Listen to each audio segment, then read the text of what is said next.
Hello guys, কেমন আছেন? আশা করছি সবাই ভালো আছেন। প্লে ফর আইডিয়ার নতুন ভিডিওতে আপনাকে স্বাগত। তো গাইস, আরও একটা মহাযুদ্ধ, সেটা আবার চ্যাম্পিয়ন লিগের সেমিফাইনাল। একদিকে রয়েছে কার্লো অ্যাঞ্জেলোটির রিয়েল মাদ্রিদ, আর অন্যদিকে রয়েছে টমাস টুখেলের বায়ার্ন মিউনিখ। একটা হাই ভোল্টেজ ম্যাচ। বায়ার্নের ঘরের মাঠে আসছে রিয়েল মাদ্রিদ, 14 বারের চ্যাম্পিয়ন লিগের রাজা রিয়েল মাদ্রিদ। অন্যদিকে 6 বারের চ্যাম্পিয়ন বায়ার্ন মিউনিখ। কেউ কাউকে ছেড়ে কথা বলবে না। যেহেতু এটা ফার্স্ট লিগ, আবার বায়ার্নের বায়ার্ন তো কোনো মতেই হারতে চাইবে না। যদি আমরা একটু দুটো টিমের মধ্যে হেড টু হেড রেকর্ড দেখি, দুটি দলের মধ্যে মোট খেলা হয়েছে 26টি।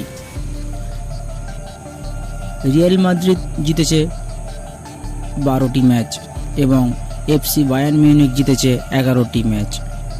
তার মধ্যে 3টি ম্যাচ ড্র হয়েছে।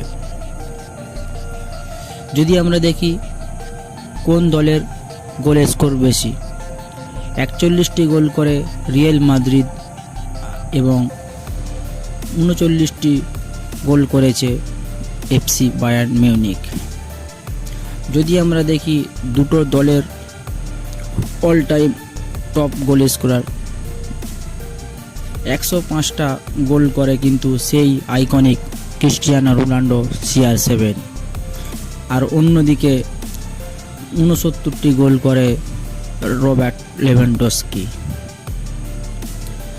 দুটো টিমেই রয়েছে জুনিয়র এবং সিনিয়র প্লেয়ার, যেমন একদিকে লুকা মদ্রিচ, টনি ক্রুস, আর অন্যদিকে রয়েছে থমাস মুলার, হ্যারি কেনের মতো প্লেয়ার। একদিকে রয়েছে বেলিংহাম, কামাভিঙ্গা, ভিনিসিয়াস জুনিয়র, ভালভার্ডে, যেমন অন্যদিকে রয়েছে জামাল মুসিয়ালা, কিমিচ, কোম্যান, সানের মতো সব ডেঞ্জার প্লেয়ার। তো আপনার মতে কোন টিম জিততে পারে কমেন্টে জানাতে ভুলবেন না। যদি ভিডিওটা ভালো লাগে তাহলে লাইক করবেন আর সাবস্ক্রাইব করে পাশে থাকার অনুরোধ রইল। দেখা হচ্ছে অন্য কোনো দিন অন্য কোনো ভিডিওয়। ভালো থাকবেন।